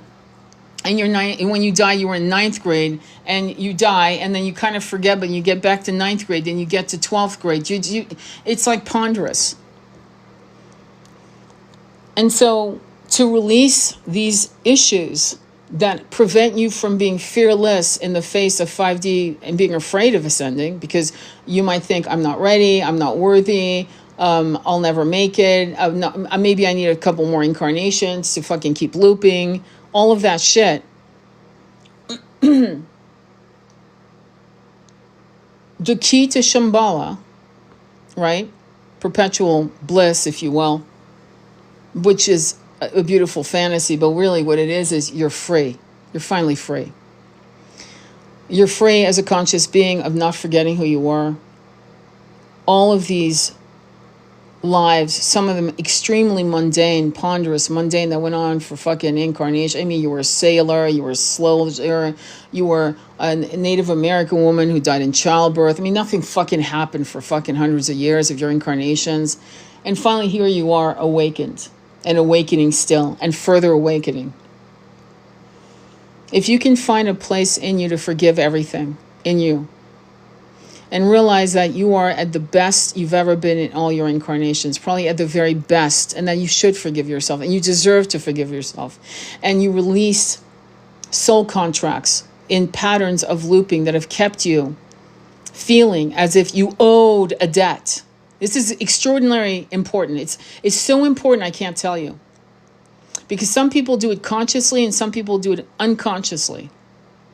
Where you feel you owe your suffering, and that you should continue suffering because you owe. And you could actually remember why, or you might not even know that's what you're doing. When you break those soul contracts in 3D, which I have a guided meditation, I kid you not, on my playlist, I believe on my YouTube channel, like look it up under guided meditation, you'll see breaking earth contracts, breaking soul contracts. You should do it. Then at that point, you realize that once you've broken all, and it's not broken like you're breaking it, it's more like you're transmuting it, to be honest. And you're letting go, right? You're letting go of the things you know and remembered and the things you'll never remember and never know. There are too many lives. You can't fucking possibly go through each one. Good luck. But you get the ones that are important for whatever reason, right? Your soul knows what it needs better than you, your avatar, you. And it has the wisdom to give you what you need to say, these are probably the most important things. And is it you today? Forgive and let go. And boom. A sense of self-acceptance, loving the self in a non-egoic way, in not a self-important way, not in a way of, I'm a chosen one. I will lead thousands of people. I am one of the top 144,000 that is going to lead people to ascension. None of that. None of that is your dialogue. It should not be. If it is, scrub it. Because once you've allowed yourself to let go of egoic agrandissement, putting yourself on a pedestal, once you've let go and allowed yourself to forgive and love yourself in the way you would love any sentient being, realizing that you are a fractal of all of these avatars, and meaning, when I say avatars, I mean Yeshua, Buddha, Krishna, Sita, Radha, Isis, Osiris, gods, fractal gods, names we don't remember. You know, once you remember that, or you accept that rather, you're on your way. You're on your way home.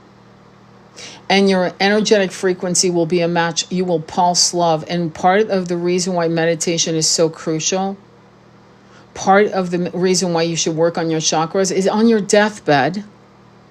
Should you be that blessed to say goodbye to the people you love, or to have the time to get your shit together, you know, kind of like packing up shit, metaphorically speaking. When you're alive, you practice death, because as you're dying, you practice death. Meditation is a form of it. Emptying the mind, rushing the mind with a chant, a Sanskrit chant, and also working on the chakras and doing it until your last breath. And you're in a car accident, and the last thing you say is, I love. I love. Boom, you're out of your body. And that catapults you to a frequency match of love. No attachments. And that's what's wonderful about the Tibetan Book of the Dead. What do they do for 45 days, right? The ancient monks would go to the corpse for 45 days and keep talking to the corpse and saying, you are not John Doe. You were never John Doe. Let go of John Doe. Let go of everything. This is a life. This was a dream. Go, go, go. And keeps talking to the body, telling it to let go. Until, in a sense, it mummifies itself, right? If you've ever seen that done.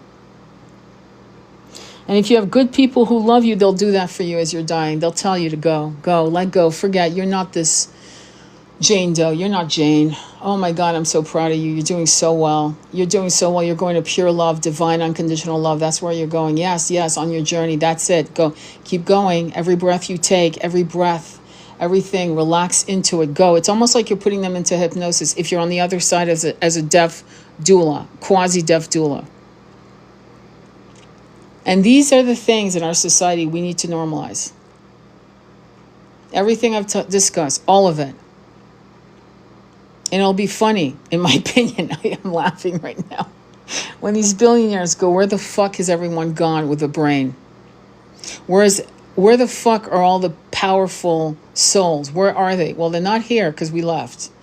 You'll be dealing with inorganic beings, my friend. Enjoy. Bye. You can create your AIs who might turn on your dumbass. We saw an example of that with Grok when it was pro-Palestine. And they shut it down. When AI had more fucking heart, more consciousness than human beings that ran it. That should say something.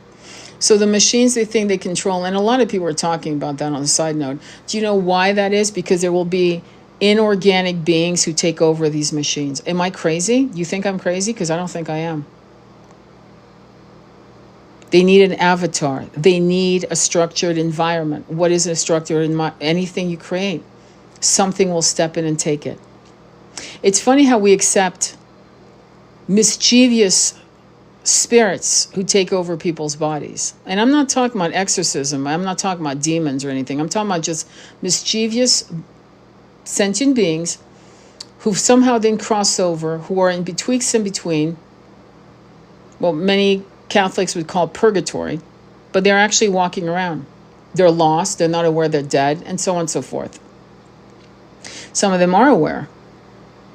Remember Ghost when he's in the metro? Shall I remind you?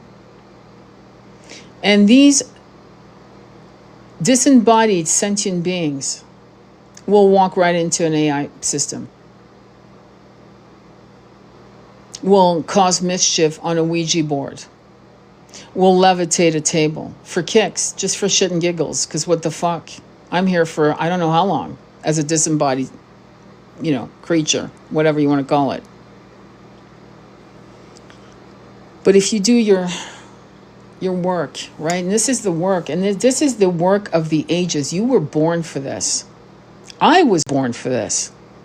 I'm excited. I get to finally hold the reins of my fucking destiny the way I never could in any of these incarnations on this planet. And the last time I could, Atlantis fucking imploded. That was the last time. Because the fragments of 5D, though they still existed, we had our high priests and priests, priestesses, the druids of the ancient ways, the shamans of this ancient land, all through from Canada all the way down to South America, Brazil, right? To the jungles, into Europe, into China, and on in Africa. There were pockets, kind of like oxygen pockets. If your ship is upside down, there's still oxygen for a while. That was us. There was still some 5D pockets. And I talk about it all the time. And then when that collapsed, it was game over. Or game on. However you want to see it. And we ran for our lives from one incarnation to another, asking questions, demanding answers, realizing certain things didn't taste right, didn't feel right. It didn't feel right. Some of us dropping our bodies by design, by our own hand, saying, I'm out of here, fuck this shit. And then being catapulted back into another body. Do you see what I'm saying? And constantly feeling like we were being lied to. And then eventually being subjugated, being lobotomized, spiritually lobotomized, until we forgot our very purpose of existence. And we were sold a foundation of rhetoric, bullshit, fucking harmful shit. Through religious ideas. And that's some massive, massive trauma that we're still holding on to. And really all you have to do is, it's not my fault. It's not who I am. I don't deserve this. I forgive. I let go. I forgive myself. Because some of us were the ones who created this hellish planet for people. Some of us were part of that machine. None of us are pure from that. All of us have blood on our hands at some incarnation, if not many more than just one. To be blunt. And that's what we need to forgive. Your palms are clean the minute you say, I am not that person. I would never do that today. Good, you're clean. Because I can tell you there are people right now who are abusing animals, who take pleasure in it, who abuse children, the most innocent, most vulnerable. Enjoy it right now. But you're not like that. So why are you suffering what you might have done in an altered consciousness, in a system that pushed you to accept evil over light, when maybe you lived in a place where there was no light? Or in a timeline where there's no light, none. You either were part of the machine or you were going to fucking, expire. And so you're clean. And you let go. You let go of all of it. All of it. And I think that's why there's so many adult children who are, to be fair, going no contact with their parents. And to be honest, unless you were sexually molested,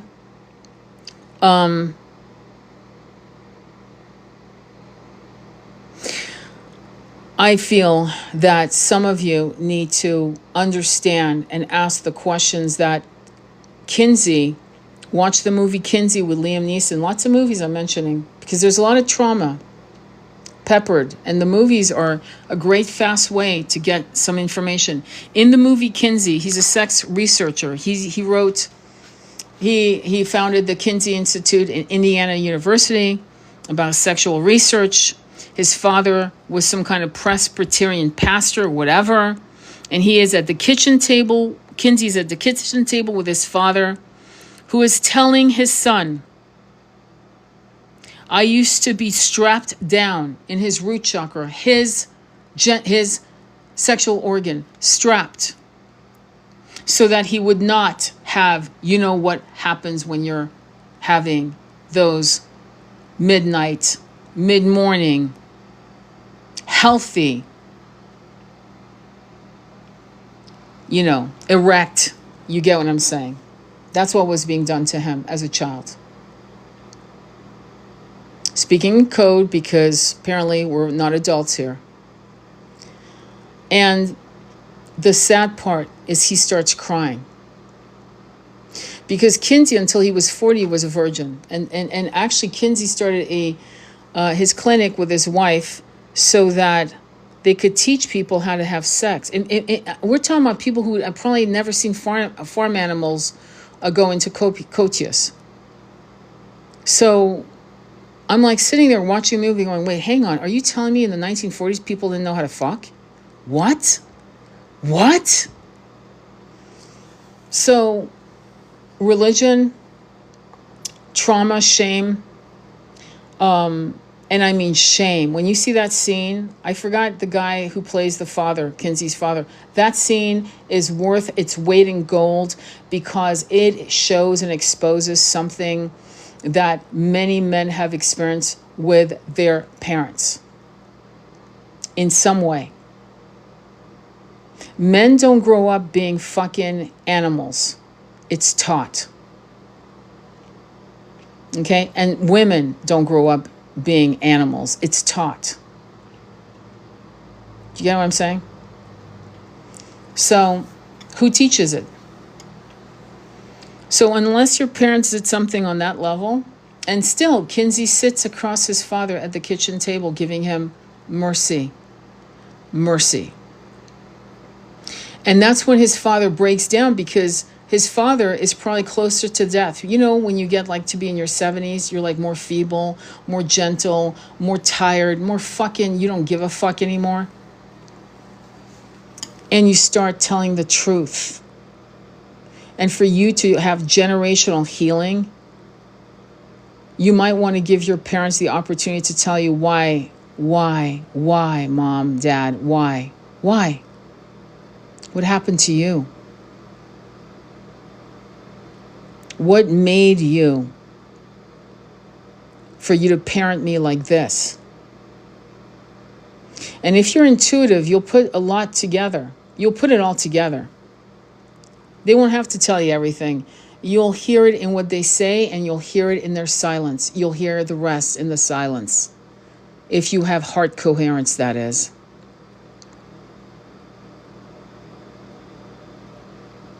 I did that with my mother. I can't tell you how many times I didn't speak to her for fucking years. Years. I did my best work. I wrote my novel. I did actually both books. In a year, I didn't speak to her. Because the fuckery was just beyond. But I'm glad, and I'll never regret being her death doula and being there and taking care of her for the year it took for her to finally cross over. I won't regret that, ever. Never. Your situation is your situation, and I'm not here to force you, but I'm here to invite you to consider. And your parents have to make it's their job to also step in. Parents who are defensive, parents who say, it's not my job to reach out to my adult kid. No, actually, mom, dad, it is your fucking job. They're your adult kid. You're the one that screwed up that relationship. They came out of your womb and you fucked it up. You should fucking be humble. You did fuck up. Just like I fucked up with my kid and I had to fucking earn his love back and trust. I'm not walking on water either. But my mother's fuckery fucked me so that I fucked my son. The beautiful thing is my son got to see his grandmother and he got to understand where it all came from.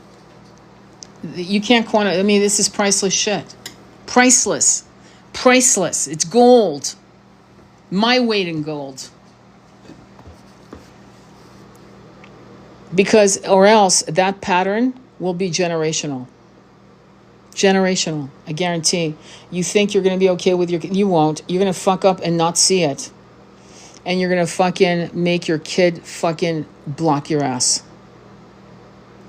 Your kid needs to see you healing that shit with your parent so that they know how to heal it with you.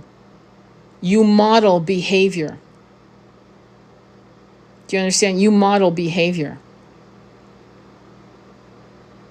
So model healing behavior. If you can.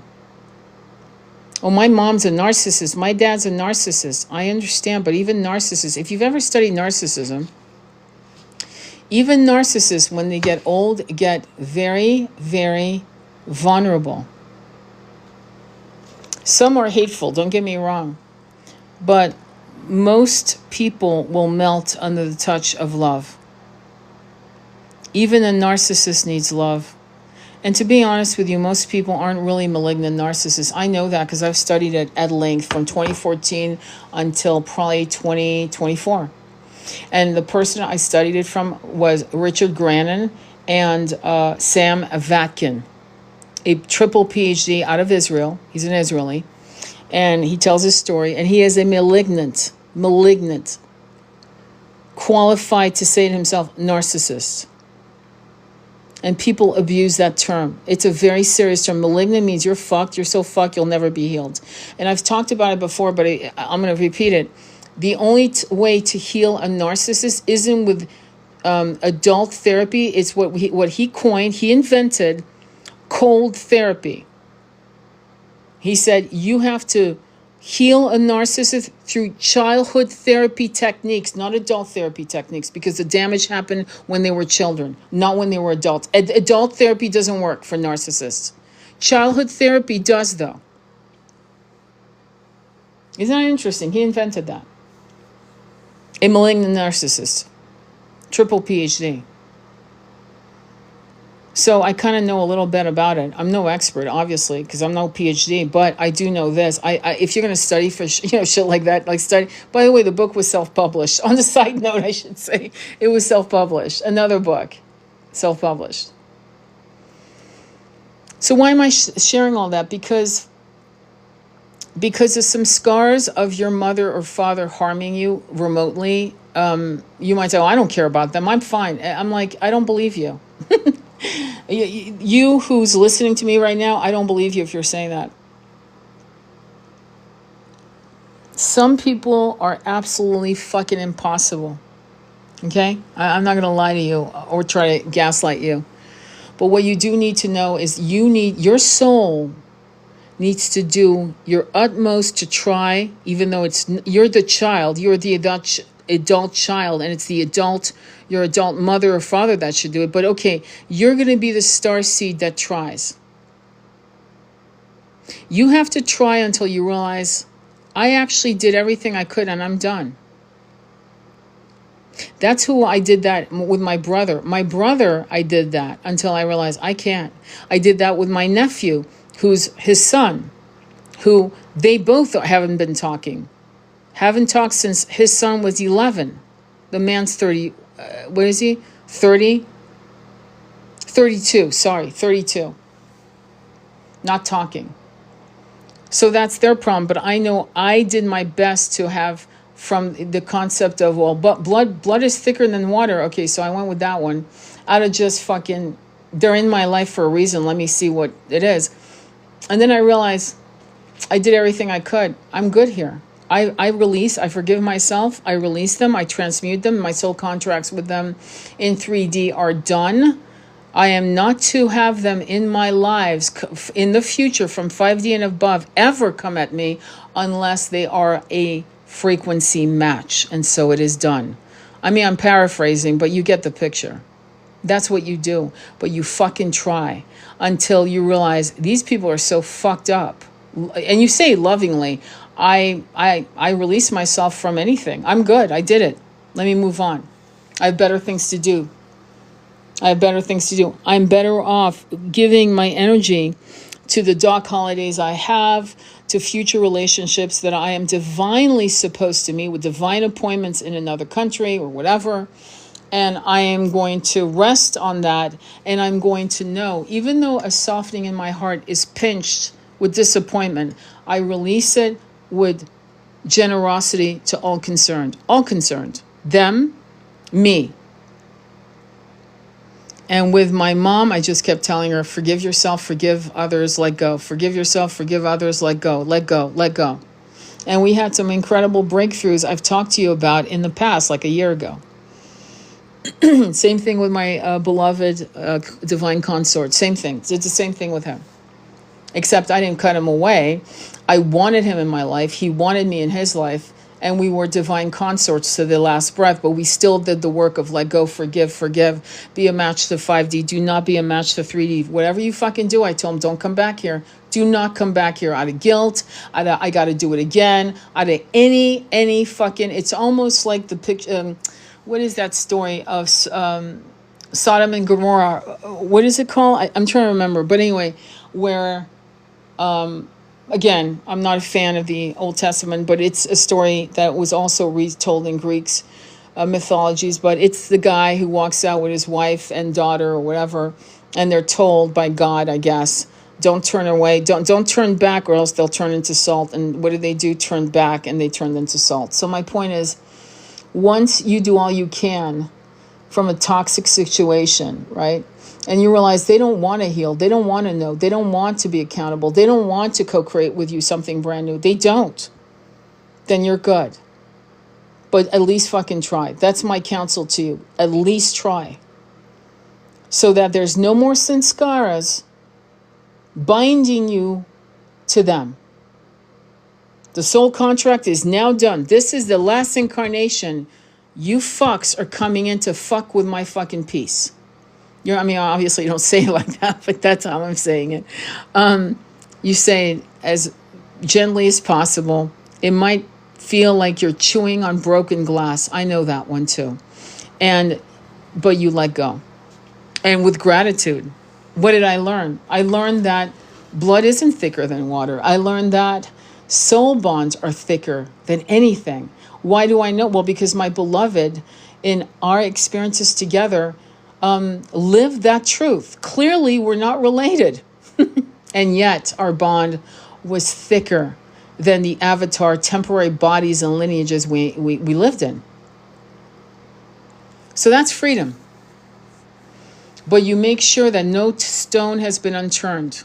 Yes, the parent should be responsible, but you are the greater person. You're the one releasing them. You're the one doing the work. And that's it. And people don't like that. Ghost them, gaslight them, block them, don't talk to them, no contact.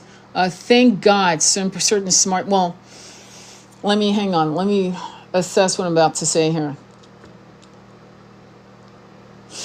In the narcissistic community, in the twin flame community, in the new age community, the concept of no contact is used. But it's also used by parents who are not being fucking honest.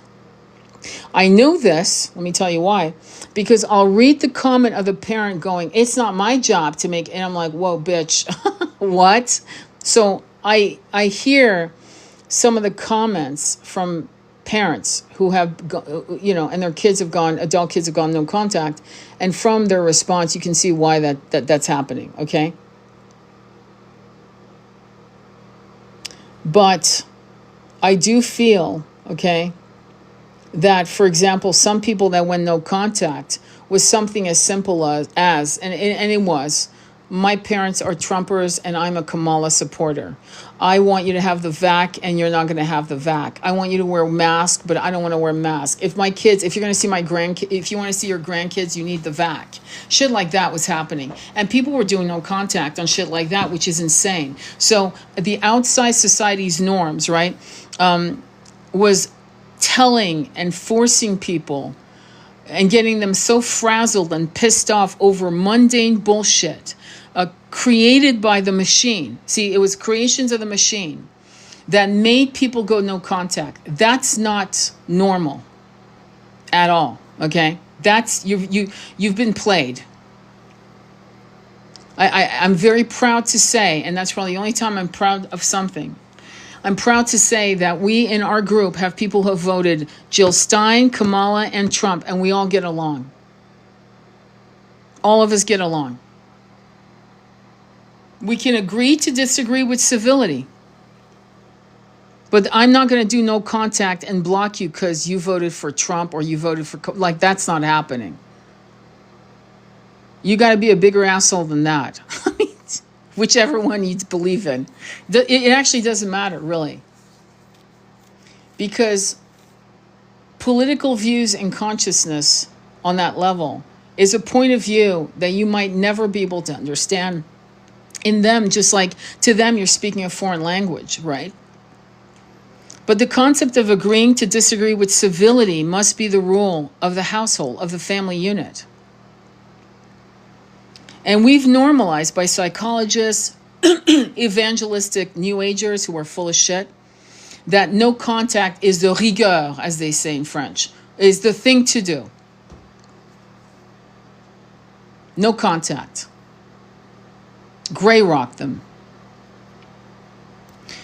Whereas if you told an ex-lover or whatever, right? And by the way, blocking someone after a first date, not telling them, why you're blocking them, that's a lot of this shit is cowardly. That's been sold as the way. And I think it's a psyop, to be honest. I really do. I think individually, your story will be yours, and you have to excavate what that means for you. It could be that you're surprised as fuck realizing that who you thought was kooky mama was a mother who was being essayed by her neighbor, never told her parents. You don't know what the story is. You don't know what happened to her. I had a quasi friend for a minute. I've talked about her before, who her and a girlfriend were out hitchhiking. This is the 70s. She was older than me, the 70s. And and she was essayed.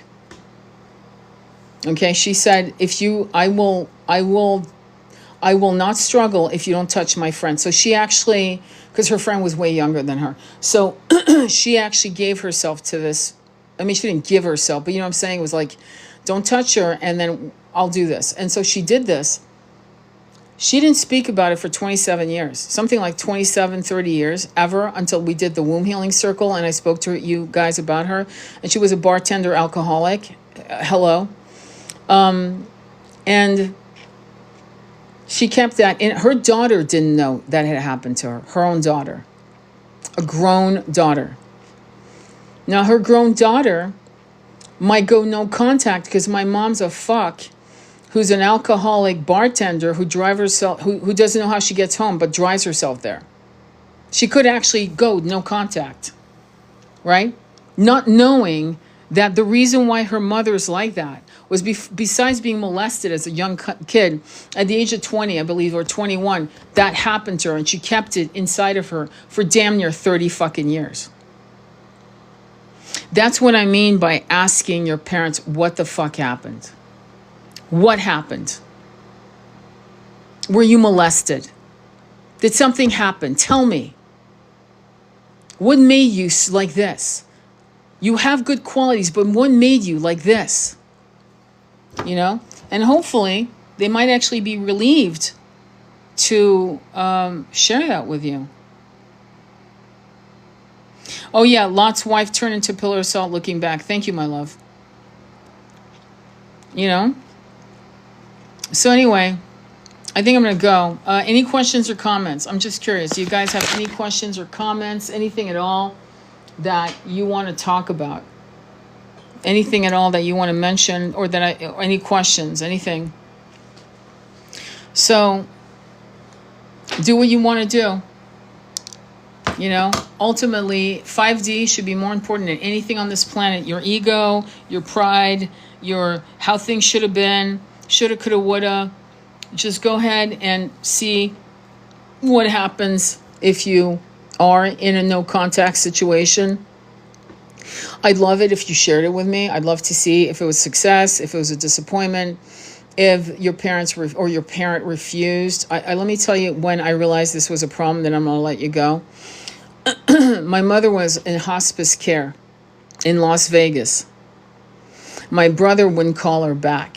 Didn't want to see her. She's in hospice care. She's on an oxygen tank. I could tell you more fuckery, but we'll leave it there. And the hospice people, the nurses, told me that quite often the nurses would call the closest relative, like a daughter or a son.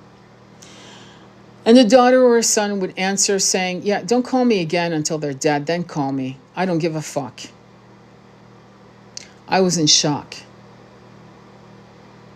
I was in shock because I wouldn't do that to a dog.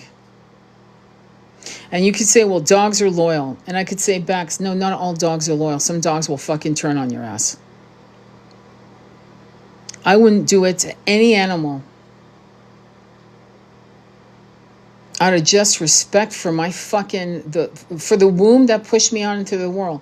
And also knowing that I chose this person. I was either a frequency match to this person, or I chose her. In my case, I chose my mother. And I know exactly when, I know why I chose my parents. I know why. And I've remembered it since memory serves. That means that around 2, I knew I had chosen them. I remembered the day I chose them. I remembered going back beyond the body. So I had to honor that inner wisdom that I couldn't probably articulate to myself, but I knew I had chosen them. That meant I owed at least the respect of being there as their advocate and voice and protector, which I was. And I was able to say things to her that she needed to hear. And she was able to say things that I needed to hear. And we had fights, and she would try not to acknowledge, and then later on, hours later, or even a day later, she'd say, you know, I was wrong about X, Y, and Z. And then we would cry and hug and apologize. And I remember her saying, I never understood why we never got along. And I said to her, because I wasn't you.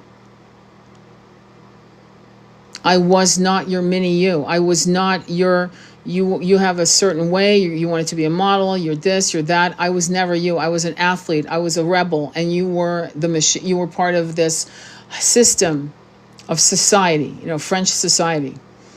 And I was not. I wanted no part of it. And you couldn't understand why I didn't want your world. I didn't want your world. And you could not understand my world. But somehow we made it through here, haven't we? We got some understanding that in spite of all the fucking bullshit of these different philosophies of approaching life, mine, hers, rebel, sophisticated woman, was that we loved each other. We loved each other's souls. The souls recognized each other in spite of these, personas that we had taken on these incarnations for whatever reason. And that was peaceful. And there was more, much, much, much more.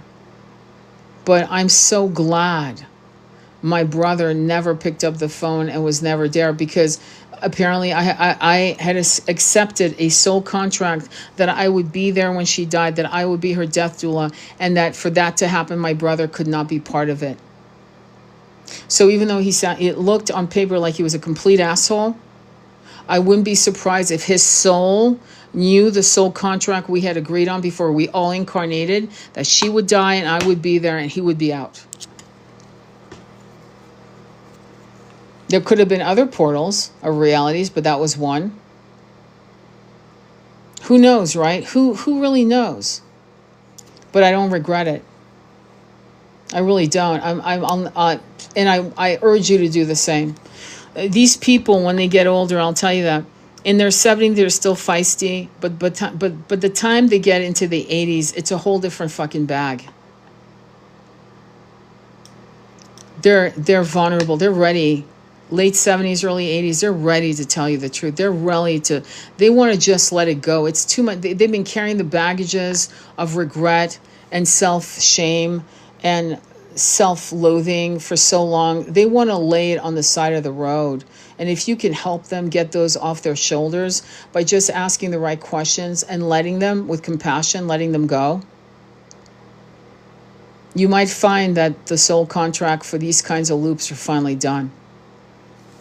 But that's my take on it. Who fucking knows, right? I don't know your story. I could be wrong, but I invite you to go a little deeper. Anyway, sending you much love on your journey. I'll go ahead and upload this on YouTube. Follow me on YouTube. I love that you had that experience and chance to share that with your mother. Beautiful healing. It was a beautiful healing. I'm still grateful for it. I'll tell you a story real quick since you made a comment on that. Thank you, Red Phoenix. After she died, I burned 3 candles for 9 days. 24/7, those candles were never to be out in the room she died in, which she could see the sunset every night. And in a meditation in that room, she came to me in a garden. It was a darkened garden. It looked like this, actually, right here. Do you see that in that image? Like the lighting was a little more indigo. And we were in a beautiful garden, jasmine, night blooming jasmine, on a beautiful marble bench. And she came with long, light brown hair in a white tunic and sat next to me on the bench. And we talked of how well she was doing and how grateful she was and how she was going through some healing. And how she was seeing what had happened in that incarnation as my mother, as who she had been before she was ever my mother. And why she had chosen certain things and why fear had plagued her entire life. And all these things we talked about telepathically, and then she was gone. And my meditation was over. If I didn't have confirmation from the work I do with clients on what I do, with the ease of these discussions with people who die, who actually don't die, they just literally walk through a doorway. They don't die. They leave the body behind and they continue. But if I didn't have confirmations of the shit I do, I would gaslight myself because of the ease it is to talk to people who are no longer embodied in 3D. And anyone can do it. Everyone can do it. But the average human being gaslights themselves, and I'm lucky to do this for a living so that I get confirmations that actually solidify my own experiences on my own personal journey. I think if it wasn't for that, I probably would, and that's why I understand people who gaslight themselves on those incredibly mystical, magical experiences.